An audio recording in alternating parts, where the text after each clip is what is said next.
প্রবাসে যারা আছেন, যারা ব্যাচেলর জীবন যাপন করছেন, যারা পরিবার যাদের সঙ্গে নাই এবং বিবাহিত, তারা তাদের যৌন চাহিদা চরিতার্থ করবার জন্য,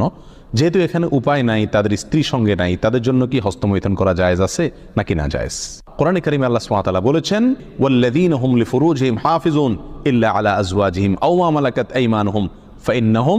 গায়রু মালুমিন ওয়া ফামান ইবতাগা ওয়ারাআ যালিক ফাউলাইকা হুমুল আদুন। তিনটি আয়াত আল্লাহ তাআলা বলেছেন, কৃতদাসী এবং নিজের স্ত্রী, এই দুই শ্রেণী ছাড়া, এই দুটি ক্ষেত্র ছাড়া অন্য কোনো জায়গা যাদের লজ্জাস্থানকে তারা ব্যবহার করে না, সেই সমস্ত লোকেরা সফল মুমিন, তারা সার্থক মুমিন। ফামানিব তাকা ওরা আদালিক, আল্লাহ বলেন এরপরে তৃতীয় আয়াতে,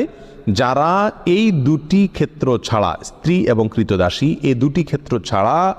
অন্য যে কোনো ক্ষেত্রে তাদের যৌন চাহিদাকে চরিতার্থ করে মেটায়,